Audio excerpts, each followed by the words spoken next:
শুভ সকাল দর্শক, শুরু করছি চ্যানেল 24 এর নিয়মিত আয়োজন প্ল্যানেটারি হেলথ একাডেমিয়া সুরক্ষায় প্রতিদিন পাওয়ার্ড বাই ইউনাইটেড হসপিটাল।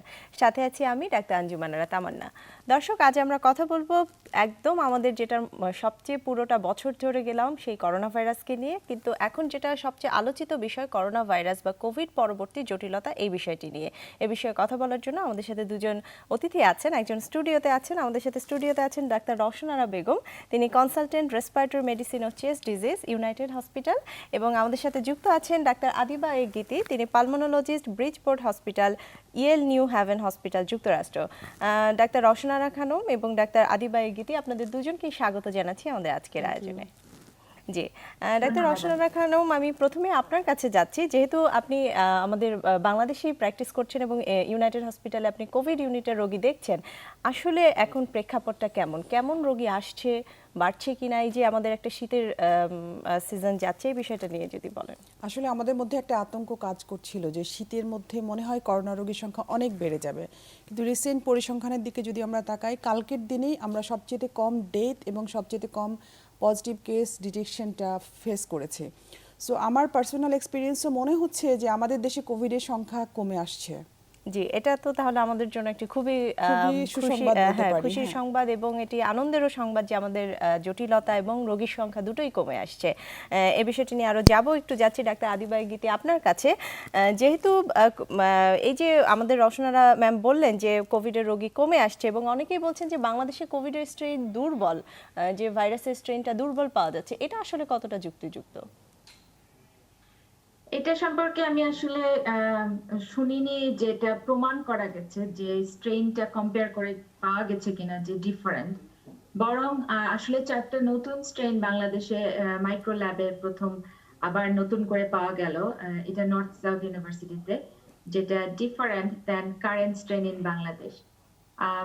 এইটুকু জানি যে যে 3টা স্ট্রেন বা দুটো নতুন স্ট্রেন অস্ট্রেলিয়া, ইউকে এবং এখন আমেরিকাতেও এসছে, যেটা more different than the current strain, more infectious, more শক্তিশালী, যেটা বাংলাদেশে নাই। একটু ডাক্তার রওশনারা খানম আপনার কাছে যাচ্ছে, এই যে বলছেন যে রোগী আপনারা কম পাচ্ছেন এখন, বা ডিটেক্ট কম হচ্ছে এবং জটিলতা নিয়েও কম আসছে, আপনার কি মনে হয় যেখানে অন্যান্য দেশে, যে ইউরোপের কান্ট্রিগুলোতে দিন এখন রোগীর সংখ্যা আরো বাড়ছে, আমাদের দেশে কমে আসার কোনো কারণ আছে কিনা? স্পেসিফিক্যালি আসলে ওইভাবে তো স্টাডি আমাদের দেশে হয় না যে কি কি কারণে, বা যেমন স্ট্রেনটাই আমরা জানি না, ওরকমভাবে জেনোমিক সিকোয়েন্সের আমাদের সুবিধাটাও নাই। বাট সামহাও কোনো একটা ইমিউনিটি হয়তো আমাদের দেশে স্টাডি করলে আমরা বলতে পারবো যে আমাদের দেশের লোকদের যে ইমিউনিটি সেটা করোনা ভাইরাসকে ফাইট করে নিতে পারছে। এটুকু আমি একটু মানে আশাবাদ ব্যক্ত করতে পারি। আসলে স্ট্রেন নিয়ে খুব বেশি কথা বলার সুযোগই আমাদের নেই। জি, সেক্ষেত্রে আপনি রোগ প্রতিরোধ ক্ষমতাকে বাহবা দিচ্ছেন যে আমাদের, কারণ হচ্ছে করোনা ভাইরাস তো হাইলি কন্টাজিয়াস, খুবই ইনফেকশাস একটা ডিজিজ, কিন্তু সেই তুলনায় আমরা এত হাইলি কনজেস্টেড এরিয়ায় থাকি, এত মানে প্রতি বর্গ কিলোমিটারে এত পরিমাণ লোক, তারপরেও দেখা যায় যে আমাদের রোগীর সংখ্যা কিন্তু কম্পারেটিভলি কম। যদিও আমাদের ডায়াগনস্টিক ফ্যাসিলিটিসটা কম, তারপরেও ইন কম্পারিজন অন্যান্য দেশের তুলনায় বা ফার্স্ট ওয়ার্ল্ড কান্ট্রির তুলনায় আমরা অনেক ভালো আছি বলতে পারি। যে পরিমাণ ঘনবসতি দেশে আমরা থাকি, সেই তুলনায় আপনি বলছেন যে হয়তো আমরা ভালো আছি। তাহলে ডাক্তার আদিবা এ গীতি, যেটা আমাদের আজকের বিষয়, যে কোভিড পরবর্তী জটিলতা বা কোভিড পরবর্তী সিমটম নিয়ে এখন খুব কথা হচ্ছে, এই বিষয়টা নিয়ে যদি একটু বলেন, আসলে কেমন সিমটম নিয়ে রোগীরা আসে? জি, অবশ্যই এটা একটা নতুন জিনিস দেখা যাচ্ছে যে কোভিড পরবর্তী সময়ে অনেকের অনেক ধরনের সমস্যা দেখা যাচ্ছে, এবং সেই সমস্যাটা ডিপেন্ড করে না যে পেশেন্টের মাইল্ড কোভিড হয়েছিল না মডারেট কোভিড হয়েছিল না সিভিয়ার। নাও যাদের সিভিয়ার কোভিড বা আইসিইউ তে আছে, তাদের এমনিতেই আইসিইউ সিনড্রোম বা আইসিইউ মায়োপ্যাথি এই ধরনের একটা সিনড্রোম এমনিতেই হতে পারে নরমাল মানুষের জন্য। প্লাস আরো স্টাডি করে দেখা গেছে যে কোভিড এর জন্য যে রেসপিরেটরি ডিসঅর্ডার হয়, যেটাকে আমরা রেসপিরেটরি ডিস্ট্রেস সিনড্রোম বলি বা এআরডিএস, সেখান থেকেও মানুষ কিন্তু যখন সার্ভাইভ করে বের হয়ে আসে, তাদেরও পরবর্তীতে একটা ক্রনিক ডিজিজ প্রসেস হয়, এটা কোভিড হোক বা না হোক। কিন্তু কোভিড এর জন্য যে ধরনেরই কোভিড হোক না কেন, একটা পোস্ট কোভিড সিনড্রোম, এটাকে বলে যে লং কোভিড সিনড্রোম বা লং হলার, যাদের অনেকদিন থেকে এই সিমটমটা পারসিস্ট করে। তো কিছু কিছু সিমটম দেখা দিচ্ছে, যেমন দুর্বল লাগে, এখনো শ্বাসকষ্ট হয়, তারপরে প্যালপিটেশন হয়, বুক ধড়ফড় করে অনেকের। তারপরে রসনা ম্যাডাম আরো বলতে পারবেন যে উনি দেখেছেন স্কিন র্যাশ হয়, তারপরে এলোপেশিয়া হয়, মানে চুল পড়ে যায় অনেকের। এটা ক্রনিক ডিজিজের জন্য হচ্ছে না কোভিড সংক্রান্ত, এটা এখনো রিসার্চের বিষয়, এটা নিয়ে এখনো রিসার্চ চলছে। এবং আরো অনেক প্রত্যেক অর্গান সিস্টেমই ডেভেলপ হয় যেখানে একটা করে উপসর্গ দেখা দিচ্ছে। তারপরে মানুষ মনে রাখতে পারছে না, ডিপ্রেশন হচ্ছে, অ্যাংজাইটি হচ্ছে, অনেক ধরনের আমরা বলি যে চিন্তা করতে পারছে না, ফগিনেস হয়, এই ধরনের জিনিস। এবং এটা অদ্ভুতভাবে যেটা দেখা যাচ্ছে যে কোভিড এর সিভিয়ারিটির উপর ডিপেন্ড করে না, যে ইন্ডিভিজুয়াল পার্সন কে কিভাবে কোন উপসর্গ নিয়ে ক্রনিক্যালি থাকবে, এটা হলো সেই ইন্ডিভিজুয়াল পার্সনের উপর ডিপেন্ড করে। এটা কিছু কিছু স্টাডিতে দেখা যাচ্ছে যে 2 মাস অবধি পর্যন্ত আফটার কোভিড এই জিনিসটা পেশেন্টদের থাকছে। এরপরে থাকবে কিনা এটা নিয়ে এখন স্টাডি চলছে। জি, তাহলে ডাক্তার রওশনা খানম, আপনার কাছে আমি এই বিষয়টাই জানতে চাচ্ছি যে আমাদের দেশের রোগীরাও আসলে কি এখন পোস্ট কোভিড বা কোভিড পরবর্তী সমস্যাগুলো নিয়ে আসছে কিনা হ্যাঁ, আপনাদের আসছে। কাছে, আসলে এবং কেমন পাচ্ছেন এই আসলে মুহূর্তে রোগী? আমরা 2 ধরনের রোগী আসলে ডিল করছি। একটা হচ্ছে কোভিড সিমটম নিয়ে বা কোভিড ট্রিটমেন্টের জন্য আসে, আর আরেকটা হচ্ছে কোভিড ছিল, ভালো হয়ে বাসায় গিয়েছে, কিন্তু ছোট ছোট অনেক ধরনের কমপ্লিকেশন বা অনেক কমপ্লেন নিয়ে আমাদের কাছে আসে। ম্যাম যে কথাগুলো বললেন সেগুলোর সাথে আমি যেমন প্যালপিটেশনটা অনেক কমনলি পাই, ইভেন একদম ইয়াং অ্যাডাল্ট বা বাচ্চাই বলবো 14-15 বছর বয়স, তাদের হয়তো বা কোভিডে তেমন কিছুই করতে হয় না, বাসায় ছিল, বাট বাসায় যখন ওরা মনিটরিং করে, মানে বাই হ্যাবিট, এখন তো পালস অক্সিমিটার সবার বাসায় আছে, সেভাবে সে বলে যে 120 130 মানে প্যালপিটেশন হচ্ছে তাদের, বা অনেকে কমপ্লেনই করে। আর একটা ম্যাম যেটা একটু মানে বলে না, আমি একটু অ্যাড করে দিই, সেটা হচ্ছে ইনসোমনিয়া, ঘুম আসে না। রোগীর সব কিছু ভালো আছে, কিছুতেই ঘুমাতে পারে না, অ্যাংজাইটি, টেনশন এগুলো তো আছেই, আর খুব বেশি করে নিয়ে আসছে অ্যালোপেশিয়া বা চুল পড়ে যাচ্ছে। এটা কিন্তু মেল ফিমেল বোথ সেক্সের পেশেন্টরা আমাদের কাছে এসে বলছে যে চুল পড়ে যাচ্ছে এবং এটার কী রিমেডি। তো এখন পর্যন্ত যে স্টাডিটা হয়েছে যে কোভিড রিলেটেড মেকানিজমটা এখনও ক্লিয়ার না আমাদের কাছে, বাট হচ্ছে যে আমাদের সাজেশন থাকবে সবসময় একটু প্রোটিন রিচ খাবার, প্রোটিন সমৃদ্ধ খাবার খেতে হবে, প্রচুর রেস্ট, এবং অ্যাংজাইটি থেকে বের হয়ে আসতে হবে আসলে। কারণ কোভিড থেকে ভালো হয়ে উঠেও পেশেন্ট সেই কোভিডের যে একটা প্যানিক বা ভয় বা আমার কোভিড হয়েছে, এটা নর্মাল লাইফে কোপ করতেও তাদের অনেক সময় লেগে যাচ্ছে। জি, সেক্ষেত্রে এই যে পোস্ট কোভিড বা কোভিড পরবর্তী জটিলতা, এটা আসলে কতদিনের মধ্যে রোগীরা নিয়ে আসছে সাধারণত? এইটা তো আমাদের কাছে আসছে ওইভাবে, আমাদের তো স্টাডি আসলে মানে পরিসংখ্যানটা আমার হাতে নেই, বাট আমরা ফেস করছি। নাইস থেকে বা ব্রিটিশ একটা ডেফিনেশন ওরা একটা দাঁড় করিয়েছে যে হ্যাঁ, একটা অ্যাকিউট কোভিড, যেটা আমরা ইউজুয়ালি ধরি যে 2 to 3 উইক্সের মধ্যে রোগী ভালো হয়ে যাবে একদম, বা ম্যাক্সিমাম 4 উইক্স, 4 সপ্তাহ পর্যন্ত আমরা অ্যাকিউট কোভিড হিসাবে তাকে হ্যান্ডেল করব। দেন 12 উইক্স পর্যন্ত তাদেরকে বলা হচ্ছে যে হ্যাঁ, সিমটোম্যাটিক লং কোভিড, বোথ আর long COVID. And after 12 weeks মানে 3 মাসের পরের থেকে পরবর্তী যে জটিলতাগুলো একজন মানুষের শরীরে হবে, এবং যেটা আমরা অন্য কোনো অসুখ এক্সপ্লেন করতে পারবো না, মানে আর কোনো কিছু দিয়ে আমরা এক্সপ্লেন করতে পারছি না, তাদেরকে আসলে আমরা পোস্ট কোভিড সিনড্রোমের মধ্যে ফেলবো। তবে ওই 4 সপ্তাহের পর থেকে সবই আসলে লং কোভিড হিসাবে আমরা বলবো। জি, সেক্ষেত্রে ডাক্তার আদিবাই গীতি, আপনার কাছে একটু জানতে চাচ্ছি, আপনি যেখানে প্র্যাকটিস করছেন বা আপনাদের ওখানে রোগী দেখছেন, সেখানে আসলে পোস্ট কোভিড রোগীদের জন্য আপনারা কি ধরনের ব্যবস্থা নিয়েছেন? ধন্যবাদ, এটা খুব ভালো প্রশ্ন। এখানে পোস্ট কোভিড একটা আলাদা ক্লিনিক খোলা হয়েছে। এই যে এখন রিসার্চ করে যে কোয়েশ্চেন গুলার অ্যান্সারে যে সাইন সিমটম গুলো পাওয়া গেল, এবং যাদের আর কোনো অসুখ নাই বা অন্য কোনো অসুখ থাকলে তার কোনো কারণে হসপিটালে ভর্তি হয়নি, শুধুই কোভিড এর কারণে, সেই সমস্ত রোগীকে এই উপসর্গগুলো যদি থাকে তাহলে এই ক্লিনিকে আসবে। এই ক্লিনিকের নামই হলো পোস্ট কোভিড ক্লিনিক। এখানে এসে এদের একটা অ্যাপ্রোচটা হবে এরকম যে সবকিছু মিলিয়ে, যেরকম তাদের এই কোশ্চেন গুলা দেখা হবে, এবং এই যে সিমটম গুলো পোস্ট কোভিডে আসছে, এই সিমটম গুলো যে কোনো একটা বা দুইটা থাকলেই হবে, এটা এমন না যে মেজর ক্রাইটেরিয়া অথবা মাইনর ক্রাইটেরিয়া বা সবগুলো থাকতে হবে, তা না। তাদের কোভিড থাকতে হবে, এবং যে কোনো ধরনের কোভিড হতে পারে, যেটা বললাম মাইল্ড, মডারেট, সিভিয়ার।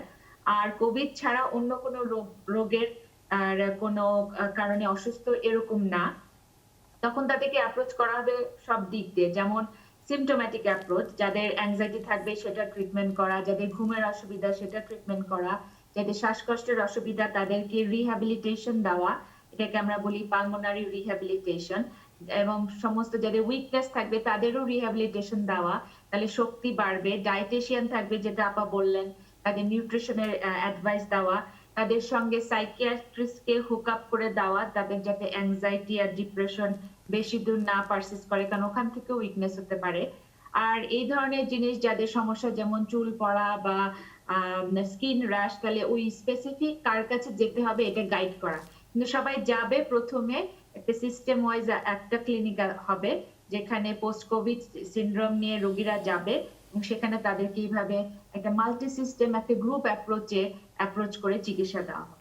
জি, এটি একটি খুব ভালো কথা যে পোস্ট কোভিড যে ক্লিনিকের কথা বলেছেন, এই বিষয়গুলো নিয়ে আমি আরও আসবো। আপনারা দুজনেই থাকুন, আমাদের একটা বিরতির সময় হয়ে গেছে, আমি বিরতি নিয়ে আবার আলোচনায় ফিরছি।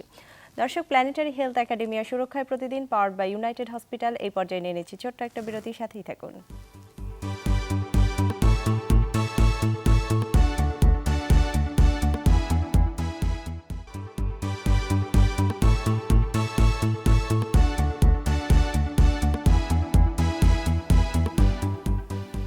দর্শক, বিরতির পর আবারও স্বাগত জানাচ্ছি প্ল্যানেটারি হেলথ একাডেমিয়া সুরক্ষায় প্রতিদিন, পাওয়ার্ড বাই ইউনাইটেড হসপিটাল। আজকে আমরা কথা বলছি পোস্ট কোভিড জটিলতা বা কোভিড পরবর্তী জটিলতা, এই বিষয়টি নিয়ে। দর্শক, আমাদের সাথে সংযুক্ত আছেন ডাক্তার আদিবাই গীতি, তিনি pulmonologist, Bridgeport hospital, Yale New Haven hospital, যুক্তরাষ্ট্র থেকে। এবং আমাদের স্টুডিওতে আছেন ডাক্তার রওশনারা খানম ম্যাম, তিনি কনসালটেন্ট রেসপিরেটরি মেডিসিন ও চেস্ট ডিজিজ, ইউনাইটেড হসপিটাল। আমি আলোচনায় চলে যাচ্ছি সরাসরি, আবার যাচ্ছি ডাক্তার রওশনারা খানম ম্যাম আপনার কাছে। বিরতির আগে আদিবা ম্যাম বলছিলেন যে যুক্তরাষ্ট্রে উনি যেখানে প্র্যাকটিস করছেন তাদের সেখানে একটি পোস্ট কোভিড ক্লিনিকের ব্যবস্থা আছে, এবং খুব সুন্দর করে বললেন কিভাবে তারা ম্যানেজ করেন। আমাদের দেশে আসলে এই ধরনের কোনো ব্যবস্থা এখন পর্যন্ত হয়েছে কিনা? হ্যাঁ, আলহামদুলিল্লাহ আমাদের হসপিটাল, ইউনাইটেড হসপিটালে কিন্তু আমরা পোস্ট কোভিড রিহ্যাবের ব্যবস্থা করতে পেরেছি, এবং আমার জানা মতে আমাদের দেশে যে বড় বড় দুই একটা ইনস্টিটিউটে কোভিড ক্লিনিক আছে। এখন আমাদের ক্ষেত্রে যেটা আমরা করেছি যে পেশেন্টগুলো হচ্ছে যে অনেক পেশেন্টই আউটডোর বেসিসে ট্রিটমেন্ট নিয়ে ভালো হয়ে যায়, বা অনেক যারা একটু মেন্টাল স্ট্রেংথ যাদের বেশি, যারা কোপ করে ফেলতে পারে, তারা হয়তো বা তাড়াতাড়ি চলে আসে নর্মাল লাইফে। কিন্তু কিছু কিছু পেশেন্ট বারবারই বিভিন্ন রকম কমপ্লেন করে, খুব কমনলি যে উইকনেস, যেটা সারতেই যাচ্ছে না, আমি নর্মাল কাজ করতে পারছি না, বা এক্সারশনাল ব্রেথলেসনেস আমাদের টার্মে বলি, একটু হাঁটলে হাঁপিয়ে যাচ্ছি, নর্মাল কাজ তো পরের কথা। তো এগুলোর পিছনে এর সাথে অনেক কিছু আছে, সিমটম প্রত্যেকটা না বলি আসলে। তো যেটা হচ্ছে যে ব্রেথলেসনেসের ব্যাপারটার সাথে কিন্তু একটু আমাদের কিছু প্যাথোলজি জড়িত, কারণ কোভিডটা আমরা জানি যে প্রথমে আক্রান্ত করে ফুসফুসকে, এবং মোটামুটি ড্যামেজটা ফার্স্ট টাইম ফুসফুসে করে ফেলে। তো যার ড্যামেজের সংখ্যা বেশি, তার হচ্ছে যে নর্মাল ফাংশনটা ফিরে আসতে তো একটু সময় লাগবে। আর কারো কারো ক্ষেত্রে হয় কি, যারা লম্বা সময় ধরে আইসিইউতে আছে, অনেক বেশি অক্সিজেন পেয়েছে, হসপিটাল স্টেটা অনেক বেশি হচ্ছে, তাদের ক্ষেত্রে কিন্তু লাং ড্যামেজের চান্সটা আরও বেড়ে যায়। সো এইখানে তো আমাদের কাজ করার সুযোগ আছে, তাদেরকে আমরা ওষুধপত্র যেগুলো দিয়ে দিচ্ছি। আর আমাদের পোস্ট কোভিড রিহ্যাব প্রোগ্রামে আমরা তাদেরকে ইনক্লুড করে নিচ্ছি যারা সমস্যাগুলো ফিল করছে। তো আমাদের এখানে 3 জনের একটা টিম আছে, যে আমি পালমোনোলজিস্ট, একজন ডায়েটিশিয়ান এবং একজন ফিজিয়াট্রিস্ট মিলে আমরা অ্যাসেস করে তাদেরকে এক্সারসাইজ, ডায়েটারি মডিফিকেশন কী করতে হবে বা ওষুধপত্র অ্যাডজাস্ট করে দেই।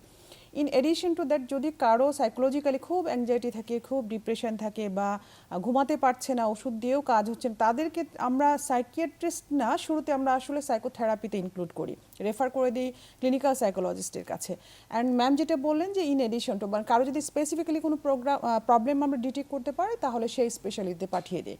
তো আমার এ পর্যন্ত অবজারভেশন হচ্ছে যে আমার পোস্ট কোভিড রিহ্যাব প্রোগ্রামে যারা ইনক্লুডেড হয়েছে, আমরা বেসিক্যালি 2 সপ্তাহের একটা প্রোগ্রাম করি, মানে শর্ট করেই করেছি এখন পর্যন্ত, এবং সেটার আউটকাম আলহামদুলিল্লাহ খুব ভালো।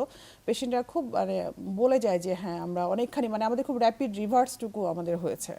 জি, এটি আসলে সবার একটি জানার বিষয় ছিল যে এই পোস্ট কোভিড রিহ্যাব সেন্টার যেটা আপনারা বলছেন, বা পোস্ট কোভিড ক্লিনিকও যদি আমি বলি, যে এই ব্যবস্থাটা ইউনাইটেড হসপিটালে আছে, এবং এটি জানলে তো সব রোগীদের জন্য আসলে ভালো, তারা কোথায় যাবেন, এবং একটি নির্দিষ্ট জায়গা আছে।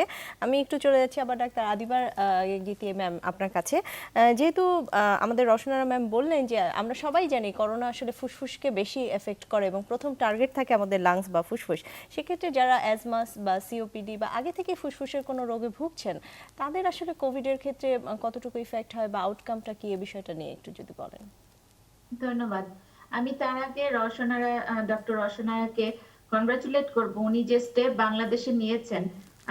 আমি রিয়েলি এটা একটা বড় ব্যাপার, কারণ বিশ্বের উন্নত দেশগুলো তো এখনো কিন্তু কোভিড নিয়ে কিভাবে পোস্ট কোভিড ম্যানেজ করবে অনেক ধরনের গবেষণা চলছে, এবং এর মধ্যে আমাদের পুরো 4টা হসপিটালের মিলিয়ে একটা মাত্র ক্লিনিক তৈরি করা হয়েছে। সেখানে উনি বাংলাদেশে একটা হসপিটালে এরকম চিন্তা ভাবনা করে যে এত বড় একটা সুযোগের ব্যবস্থা করেছেন, এবং আমি আশা করব এবং উৎসাহিত করবো রওশনারা আপনি এই ডেটাগুলো পাবলিশ করেন, কারণ কতদিনে আসলে ভালো হচ্ছে এবং কেন আপনার রোগীরা আগে ভালো হয়ে যাচ্ছে এটা জানা খুবই প্রয়োজন।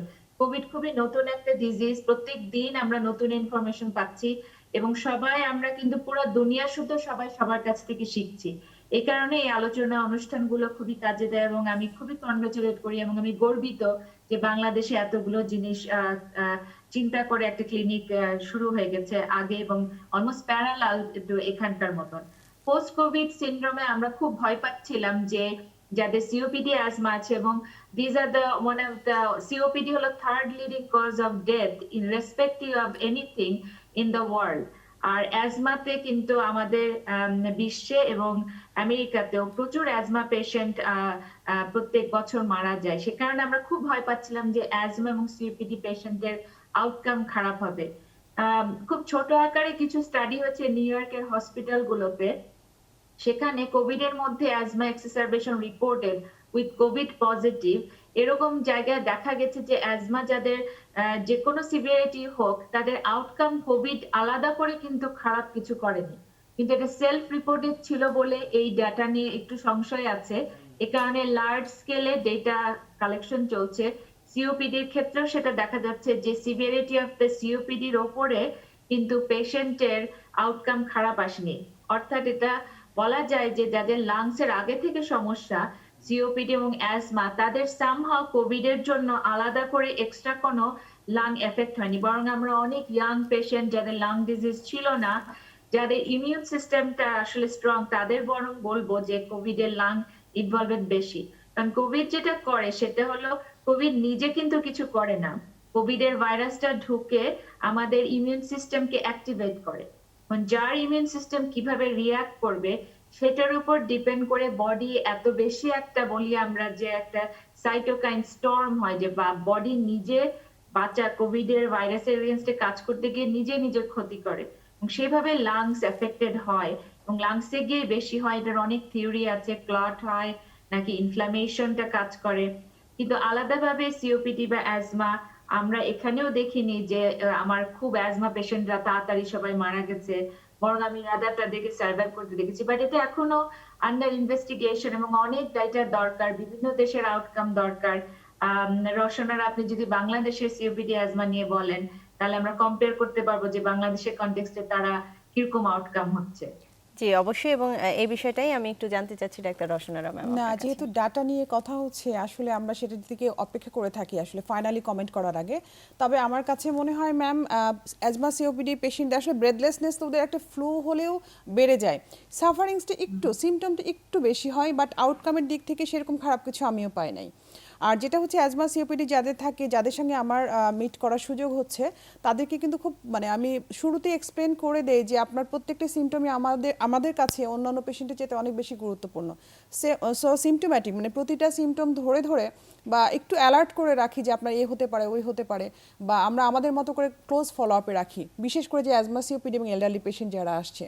বাট আউটকামের দিক থেকে আসলে আমরা এখন কমেন্ট না করি ম্যাম, সেটাই বেটার হবে মনে হয়। এটা আসলে পরবর্তী একটি ডাটার আরেকটা জিনিস আমার মনে হয় ইমিউনিটি এখানে একটা বড় রোল প্লে করতে পারে, কারণ এরা already immune suppress.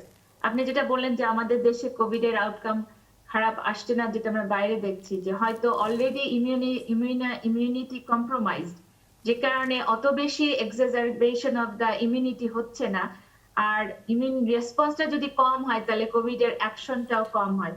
So maybe এটা আসলে এখনো টু আর্লি, এবং লং টার্ম অনেক মাইক্রো লেভেলে ডেটা অ্যানালাইসিস চলছে যে বডির ইমিউনিটি স্ট্রংলি রেসপন্ড করলে কি আসলে কোভিড এর আউটকামটা খারাপ হয় না এলডারলি পেশেন্ট খারাপ হয়। এগুলো এখনো আসলে অনেক কিছু দেখতে হবে আগামী বছরগুলোতে। জি অবশ্যই, এবং আমরা আসলে সেই অপেক্ষায় আছি যে কখন আসলে এক্সাক্ট ডাটাগুলো আমরা জানতে পারবো। জি আমার আরও কিছু প্রশ্ন আছে, কিন্তু আমাদের একটা বিরতির সময় হয়ে গেছে, আমি আরও একটি বিরতি নিয়ে আলোচনায় ফিরছি।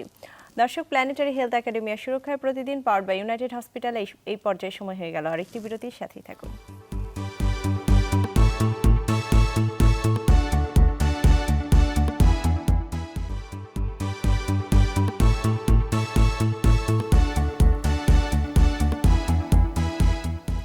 দর্শক, বিরতির পর আবারও হাজির হয়ে গেলাম প্ল্যানেটারি হেলথ একাডেমির সুরক্ষায় প্রতিদিন পাওয়ার্ড বাই ইউনাইটেড হসপিটাল। আজ আমরা কথা বলছি কোভিড পরবর্তী জটিলতাসমূহ এই বিষয়টি নিয়ে। আমি সরাসরি আলোচনায় চলে যাচ্ছি ডাক্তার রওশনারা খানম ম্যাম আপনার কাছে। একটি প্রশ্ন আসলে সবাই এখন করছে যে এই যে পোস্ট কোভিড সিমটম নিয়ে এত কথা হচ্ছে, কাদের বেশি হচ্ছে, কাদের মধ্যে বেশি পাচ্ছেন যে এই ধরনের সিমটম নিয়ে আসছে তারা? পোস্ট কোভিড সিমটমগুলো কিন্তু আসলে মানে সবার মধ্যেই পাচ্ছে, আলাদা করে যে গ্রুপ সেটা বলতে পারবো না। বাট একটা জিনিস একটু বলে রাখি যে যারা একটু এল্ডারলি, যাদের কোমরবিডিটি ছিল বা যাদের লম্বা হসপিটাল স্টে ছিল, তাদের তো সেরে উঠতে সময় লাগবে, এটা নর্মালি আমরা বুঝতেই পারি। কারণ কোভিডে প্রচুর পরিমাণ মানে ভীষণ স্ট্রেস যায়, প্রচুর সাইটোকাইন রিলিজ হয়, প্রচুর রিয়াকশন হয় শরীরের মধ্যে, অনেক ড্যামেজ হয়। সেজন্য আমি কমনলি বলতে পারি যে যারা এল্ডারলি তাদেরকে নর্মাল লাইফ আসতে সময় লাগে। বাট সারপ্রাইজিংলি আমরা ইয়াং পেশেন্ট গ্রুপেও পাচ্ছি যাদের কোনো আলাদা অসুখ নাই, যাদের শুধুই কোভিড ছিল। এদের কমপ্লেনগুলো এক্সারশনাল ব্রেথলেসনেসের বাইরে, যেমন হচ্ছে যে খুব ফ্যাটিক, খুব দুর্বল লাগে, ওই যে ফগি ব্রেন একটা, যে রিসেন্টলি মনে থাকছে না, প্যালপিটেশন, ইনসোমনিয়ার ব্যাপারটা আমি ইয়াং এজের মধ্যেই বেশি দেখি আসলে। কমনলি এই চারটা, মানে আমি বলতে পারবো না সেভাবে যে এই বয়সের গ্রুপের মধ্যে আমার পোস্ট কোভিড সিনড্রোমটা বেশি হচ্ছে, সবাই এফেক্টেড হতে পারে। সবাই তাহলে এই সিমটমে পড়ার ঝুঁকির মধ্যে রয়েছে আসলে। আমি একটু ডাক্তার আদিবা আপনার কাছে যাচ্ছি। ভ্যাকসিনের বিষয়টা নিয়ে আসলে না বললেই নয়, যেহেতু আপনি যুক্তরাষ্ট্রে আছেন, সেখানে ভ্যাকসিন চালু হয়েছে কিনা বা তারা কিভাবে দিচ্ছে, এবং ভ্যাকসিন নিয়ে বিভিন্ন রকম কথাবার্তা আমাদের দেশের মানুষের মধ্যেও শোনা যাচ্ছে যে জটিলতা হতে পারে, সমস্যা হতে পারে, কতটা কার্যকরী, এই বিষয়টা নিয়ে আপনি যদি একটু বলেন ভ্যাকসিনের অবস্থা। জি, অবশ্যই। ভ্যাকসিন আসলে এখানে শুরু হয়েছে ডিসেম্বর শেষের থেকে দেওয়া। এখানে ফাইজারের ভ্যাকসিন, যেটা বলি আমরা মেসেঞ্জার আরএনএ ভ্যাকসিন, এবং মডার্না দুটোই এসছে। মোটামুটি ফাইজার আগে এসছে, তার 2 সপ্তাহ পরে মডার্না। তো আমি যেহেতু ফার্স্ট গ্রুপে ছিলাম, এখানে ভাগ করা হয়েছে যে প্রথমে যারা অ্যাক্টিভলি পেশেন্ট দেখছে, হেলথ কেয়ার ওয়ার্কার যারা, বিশেষ করে আমাদের মতন আইসিইউতে বা পালমোনারিতে সরাসরি পেশেন্টের রুমে যারা নার্সরা টেক কেয়ার করছে, তাদের দিয়ে এটা শুরু হয়। 1A গ্রুপ বলে। তারপরে 1B হবে রেস্ট অফ দা, যেমন যারা টিচার, তারপরে স্কুল নার্স এরকম, এবং বয়স্ক যারা 75 এবং অ্যাবাভ। আবার এটাকে চেঞ্জ করে 65 এবং অ্যাবাভ উইথ আদার কোমরবিডিড কন্ডিশন, বা শরীরের আদার ডিজিজ, যাদের ডায়াবেটিস, হাই ব্লাড প্রেশার ইত্যাদি। এরকম ফেজে 1A শুরু হয়ে গিয়ে এখন 1B শুরু হবে আগামী সপ্তাহ থেকে। মেসেঞ্জার আরএনএ ভ্যাকসিনটা খুব নতুন আইডিয়া। এটা ভাইরাস পার্টিকেলটা যায় না, এটা ভাইরাসের একটা প্রোটিনের রেপ্লিকা তৈরি করে একটা ফ্যাটি লেয়ার দিয়ে একটা ন্যানো পার্টিকেল, সেটা আর কি শরীরে যে একটা অ্যালার্জি রেসপন্সের মতন তৈরি করে, যাতে আমাদের বডিটা ওই স্পাইক প্রোটিনটা যে কোভিড এর থাকে, যেটা মেইন সেলের সঙ্গে অ্যাটাচ হয়ে এই রিয়াকশন গুলো করে, সেই স্পাইক প্রোটিনকে যাতে চিনতে পারে কোভিড এর ভাইরাস ঢুকলে, এবং তার এগেইনস্টে একটা ইমিউন রেসপন্স দিয়ে কোভিড ভাইরাসটাকে ডিস্ট্রয় করবে। এবং এই কারণে আমাদের বডিটা প্রথমে তো একটা ইমিউন রেসপন্স তৈরি করবে। প্রথম ডোজের পরে 50% ইমিউনিটি তৈরি হয়, অনেক টেস্ট করে পাওয়া গেছে, এবং রেজাল্ট গুলো খুব ভ্যালিড।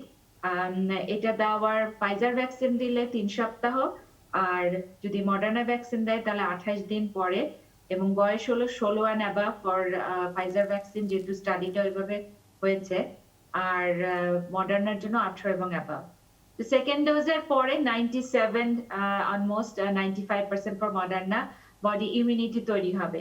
এবং এভাবে সাধারণত কনসেপ্টটা হচ্ছে যে ভাইরাসটার কাছাকাছি কিছু বডিতে যাওয়া, আরো যে অন্য ভ্যাকসিন আমরা দেই, এটা কোনো অংশে ডিফারেন্ট কিছু কনসেপ্ট না, কিন্তু মেকানিজমটা খুব নতুন, যে এটা লাইভ ভাইরাস বা ডেড ভাইরাস এইভাবে দেওয়া হচ্ছে না, যে দুটো ভ্যাকসিন এখন এখানে অ্যাভেলেবল। অ্যাস্ট্রাজেনেকা বা যেটা আমরা ইংল্যান্ডের ভ্যাকসিন, ইন্ডিয়ার যেটা ভ্যাকসিন সেটা হলো ডিএনএ বেস ভ্যাকসিন। এটাও লাইভ ভ্যাকসিন না, কিন্তু এটা বডির ডিএনএ তে গিয়ে একটা সিকোয়েন্স চেঞ্জ করে ইমিউন রেসপন্স তৈরি করবে সেম স্পাইক প্রোটিনের জন্য, কারণ এটাই আমাদের টার্গেট। তো যেহেতু ভ্যাকসিন নিয়ে এটা খুব তাড়াতাড়ি করে তৈরি, এক একটা ভ্যাকসিন তৈরি হতে আপনি জানেন অনেক সময় লাগে, এবং হার্ড ইমিউনিটি দিয়ে এই ডিজিজ সহজে কন্ট্রোল হবে না, যেটা সুইডেন ট্রাই করে ব্যর্থ হয়েছে এবং প্রচুর লোকজন মারা গেছে। এই ভ্যাকসিনটা কার্যকরী হওয়ার জন্য 70% of the total population of the world এই ভ্যাকসিনটা পেতে হবে। এই কারণে ভ্যাকসিন নিয়ে কোভিডের তো আমাদের কোনো আসলে ডিরেক্ট চিকিৎসা নাই, আমরা সব সাপোর্টিভ বিভিন্ন মেকানিজমকে ব্লক করে পেশেন্টদের ভালো করে চিকিৎসা করি।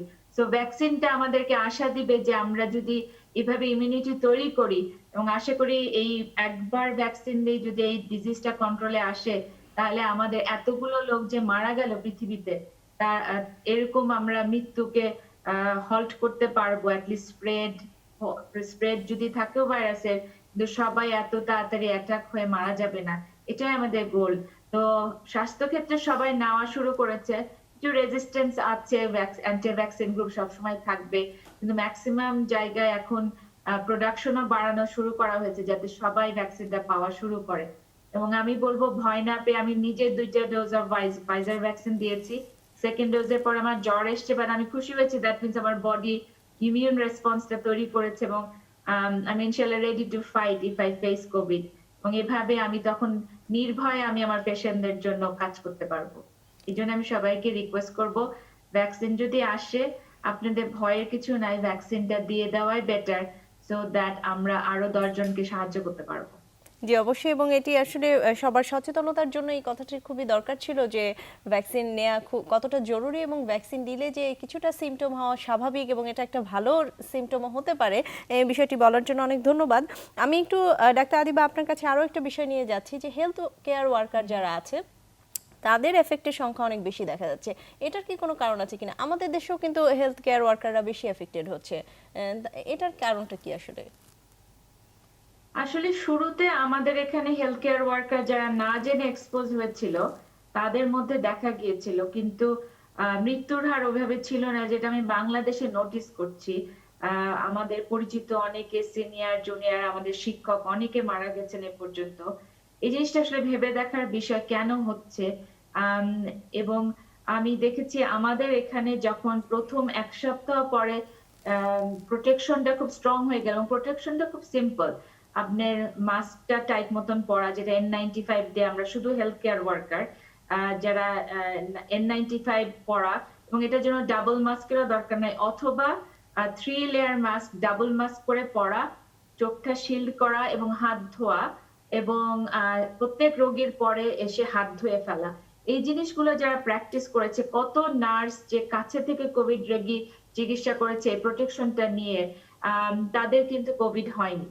এবং সারপ্রাইজিংলি আমাদের হসপিটালে অ্যাক্সিডেন্টালি এক্সপোজ হয়ে অনেকের কোভিড হয়েছে, কিন্তু পেশেন্টের টেক কেয়ার করতে গিয়ে কোনো নার্স ডাক্তার কারোর কিন্তু কোভিড হয়নি। প্রবলেম হচ্ছে কোভিড টেস্টটা আবার অনেক সময় অনেকের ক্ষেত্রে নেগেটিভ আসছে। আমার ক্ষেত্রেও এটা হয়েছে যে আমি একটা পেশেন্টের টেক কেয়ার করছি নিউমোনিয়া বলে, কিন্তু আমার সন্দেহ হচ্ছে প্রথম test negative, second test negative, third test positive, কিন্তু আমার কিন্তু কোভিড হয়নি।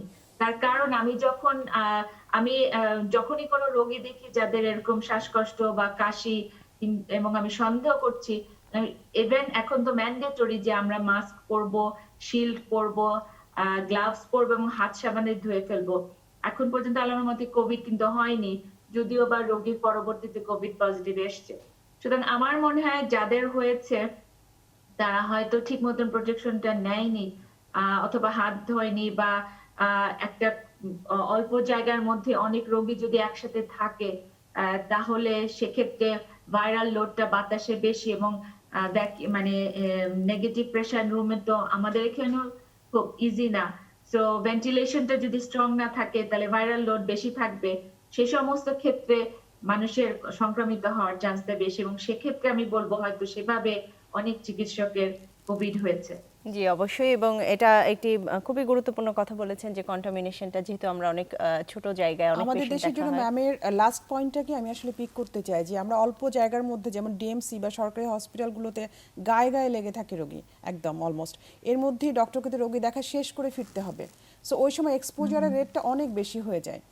আর আমার মনে হয় আমরা যাদেরকে হারিয়েছি এর মধ্যে, তার মধ্যে বেশিরভাগ মানে অনেকাংশেই ছিলেন একটু এল্ডারলি, যারা সিনিয়র ডক্টরদেরকে আমরা হারিয়েছি। আসলে তাদের তো কোমরবিডিটি একটা ফ্যাক্টর অবশ্যই আছে, এটা একটা রোল প্লে করেছে ইয়াংদের থেকে। জি অবশ্যই, আমরা আশা করি এরপরে আমাদের সকল চিকিৎসক এবং হেলথ কেয়ার ওয়ার্কাররা সুরক্ষিত থাকবেন। আমরা আসলে আয়োজনের একদমই শেষে চলে এসেছি। ডাক্তার আদিবা গীতি, আপনাকে অনেক ধন্যবাদ জানাচ্ছি এত দূর থেকে আমাদের সাথে সংযুক্ত হওয়ার জন্য, এবং ডাক্তার রওশন আরা খানম ম্যাম, আপনাকেও অনেক ধন্যবাদ স্টুডিওতে আসার জন্য। অসংখ্য ধন্যবাদ। দর্শক, প্ল্যানেটারি হেলথ একাডেমিয়া সুরক্ষায় প্রতিদিন পাওয়ার্ড বাই ইউনাইটেড হসপিটালের আজকের পর্বের একদমই শেষে চলে এসেছি। করোনা ভাইরাস নিয়ে যত যাই বলা হোক, স্বাস্থ্যবিধি মানার আসলে না মানার আর কোনো উপায় নেই, মানতেই হবে স্বাস্থ্যবিধি। সবাই স্বাস্থ্যবিধি মেনে চলবেন। সবার সুরক্ষা কামনায় আজকের আয়োজন থেকে এখানে বিদায় নিচ্ছি।